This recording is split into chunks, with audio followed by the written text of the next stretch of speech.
പ്രിയമുള്ളവരെ, ഞാൻ ശ്രീനാദേവി കുഞ്ഞമ്മ. 2026 ഏപ്രിൽ മാസം 9-ാം തീയതി നമ്മൾ പോളിംഗ് ബൂത്തിലേക്ക് കടക്കുകയാണ്. നാട്ടികയുടെ സ്വന്തമായി ഐക്യജനാധിപത്യ മുന്നണിയുടെ സ്ഥാനാർത്ഥിയായി അഡ്വക്കേറ്റ് സുനിൽ ലാലൂരാണ് മത്സരിക്കുന്നത്. നമുക്കെല്ലാവർക്കും ഏറെ പരിചിതനാണ് സുനിൽ ലാലൂർ. കഴിഞ്ഞ കാലങ്ങളിലൊക്കെയും പാർലമെന്ററി പൊളിറ്റിക്സ് രംഗത്തും പാർലമെന്ററി രാഷ്ട്രീയത്തിലും ഈ നാട്ടിലെ പൊതുപ്രവർത്തന രംഗത്തും സജീവ സാന്നിധ്യമായിരുന്ന അഡ്വക്കേറ്റ് സുനിൽ ലാലൂർ നിശബ്ദമാക്കപ്പെട്ടവരിന് ശബ്ദമായി മാറുമെന്നും നിശ്ചലനാക്കപ്പെട്ടവന് ചലനമുണ്ടാക്കുന്ന തരത്തിൽ ഇടപെടുമെന്നും സുനിശ്ചിതമായും കൂടെ ഉണ്ടാകുമെന്നും ഉറപ്പു പറഞ്ഞുകൊണ്ടാണ് അഡ്വക്കേറ്റ് സുനിൽ ലാലൂർ ഈ തെരഞ്ഞെടുപ്പിനെ അഭിമുഖീകരിക്കുന്നത്.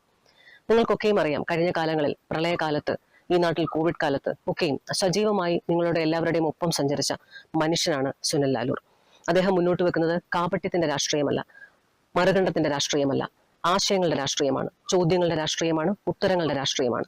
ഈ രാഷ്ട്രീയം ചർച്ച ചെയ്തുകൊണ്ട് നിങ്ങളുടെയൊക്കെ കൂടെ സഞ്ചരിച്ചുകൊണ്ട് കോവിഡ് കാലത്ത് നിങ്ങളുടെയൊക്കെയും വീട്ടിലെ സാധാരണക്കാരായ എല്ലാവരുടെയും വീട്ടിലെ കുട്ടികളുടെ പഠനം ഉറപ്പാക്കുവാൻ 150-ൽ പരം മൊബൈൽ ഫോണുകളും ടെലിവിഷനുകളും നൽകിക്കൊണ്ട് ഉമ്മൻചാണ്ടി കാരുണ്യ ക്ഷേമ പദ്ധതിയുമായി മുന്നോട്ട് വന്ന് കുടുംബങ്ങൾക്ക് ധനസഹായം നൽകിക്കൊണ്ട് സാധാരണക്കാരായ അവശത അനുഭവിക്കുന്ന എല്ലാവരെയും ചേർത്ത് പിടിക്കേണ്ട ഉത്തരവാദിത്വം പൊതുപ്രവർത്തകനായ തനിക്കുണ്ട് എന്ന് തിരിച്ചറിഞ്ഞ ആളാണ് അഡ്വക്കേറ്റ് സുനിൽ ലാലൂർ.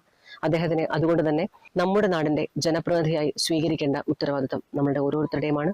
ഏറെ പ്രിയപ്പെട്ട നാട്ടികയിലെ ജനാധിപത്യ വിശ്വാസികളോട് അഡ്വക്കേറ്റ് സുനിൽ ലാലൂരിനെ കൈയടയാളത്തിൽ വോട്ട് രേഖപ്പെടുത്തി വലിയ ഭൂരിപക്ഷത്തോടുകൂടി വിജയിപ്പിച്ച് ഈ നാടിന്റെ ജനാധിപത്യത്തിന്റെ ഭാഗമാക്കി നിയമസഭാ സാമാജികനാക്കി നിങ്ങളുടെ കൂടെ വീണ്ടും ശക്തമായി മുന്നോട്ട് പോകുവാൻ കൂടെ ഉണ്ടാവുക.